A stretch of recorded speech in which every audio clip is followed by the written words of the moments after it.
Assalamualaikum warahmatullahi wabarakatuh. Perkenalkan, nama saya Safia Rahmawati Anwar dari kelompok 2. Di sini saya akan menjelaskan tentang sifat dasar akuntansi. Ada elemen dasar akuntansi. Yang pertama ada accounting entity, yang kedua ada going concern, yang ketiga ada measure, yang keempat ada time period, actual, exchange price, judgment, general purpose, substance over form, dan yang terakhir materiality. Sifat-sifat yang terkandung dalam akuntansi ada laporan historis, classification, summarization, measure basic, konservasi, technical terminologi, dan akuntansi, kapitalisme, kamera, netral atau bias. Dalam konteks akuntansi sering diibaratkan sebagai kamera berjalan yang mengambil gambar dari transaksi keuangan perusahaan. Namun, akuntansi tidak terlalu netral. Pengertian siklus akuntansi. Siklus akuntansi adalah serangkaian langkah-langkah yang dilakukan dalam proses pengolahan data keuangan dari awal terjadinya pembuatan laporan keuangan.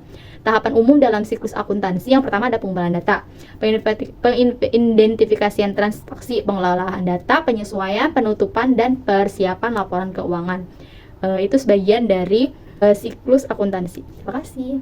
Assalamualaikum warahmatullahi wabarakatuh. Perkenalkan, nama saya Saiful Handriansyah dari kelompok 2. Selanjutnya ada transaksi atau bukti. Pengertian transaksi dalam akuntansi adalah setiap peristiwa yang mengubah posisi keuangan suatu entitas, seperti harta, utang, modal, pendapatan, dan biaya. Transaksi yang tidak mempengaruhi posisi keuangan tidak dicatat dalam akuntansi. Selanjutnya ada jenis-jenis bukti. Yang pertama, corroborative evidence. Ini mencakup semua dokumen sah seperti cek, faktur, kontrak, hasil rapat, konfirmasi, pernyataan, hasil wawancara, laporan pengamatan, dan hasil inspeksi. Yang kedua, ada underlying accounting data.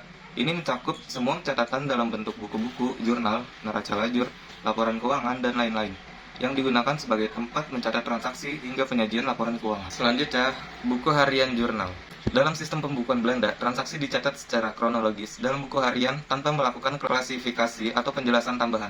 Sedangkan dalam sistem akuntansi Amerika, pencatatan transaksi dilakukan dalam buku yang disebut jurnal. Jurnal ini telah menggolongkan transaksi sebagai yang mempengaruhi perkiraan debit dan mempengaruhi perkiraan kredit. Selanjutnya, pendekatan perusahaan dalam penggunaan jurnal. Yang pertama, hanya menggunakan satu jurnal yang disebut jurnal umum atau general journal. Dalam sistem ini, semua transaksi dimasukkan ke dalam satu buku jurnal.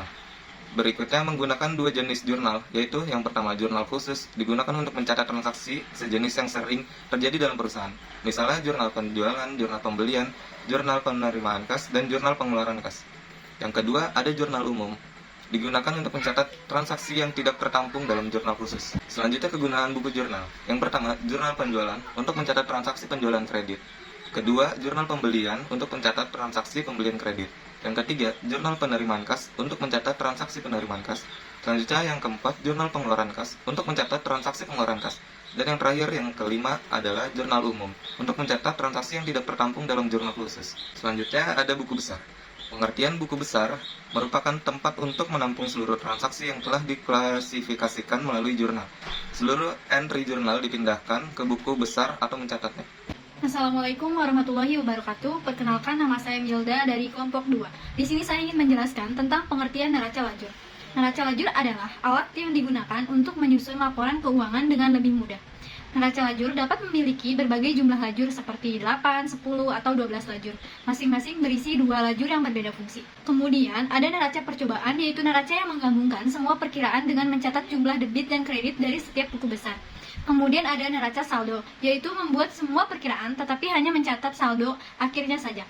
Kemudian ada jurnal penyesuaian, yaitu membuat semua jurnal yang digunakan untuk menyesuaikan posisi perkiraan agar sesuai dengan kondisi aktual pada tanggal laporan. Kemudian ada lajur laba rugi, yaitu membuat semua perkiraan yang mempengaruhi perhitungan laba rugi. Kemudian ada lajur laba ditahan, yaitu membuat semua perkiraan dan angka yang mempengaruhi laba ditahan. Dan yang terakhir ada lajur neraca, yaitu membuat semua perkiraan neraca. Kemudian ada laporan keuangan. Ada 3 jenis laporan keuangan. Yang pertama neraca, kemudian laporan laba rugi, yang ketiga ada laporan arus kas. Kemudian ada 3 kelompok laporan arus kas. Yang pertama yaitu kegiatan operasi.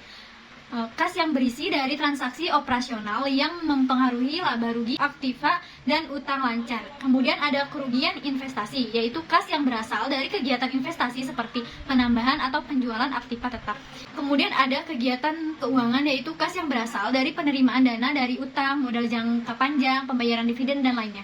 Kemudian yaitu kesimpulan. Kesimpulannya memahami elemen dasar, sifat-sifat, siklus, transaksi, buku jurnal, buku besar, neraca lajur, dan jenis laporan keuangan adalah landasan penting dalam akuntansi. Ini memastikan informasi keuangan yang akurat dan relevan tersedia untuk mengambil keputusan yang efektif dalam bisnis dan perencanaan keuangan. Sekian dari kelompok kami. Wassalamualaikum warahmatullahi wabarakatuh.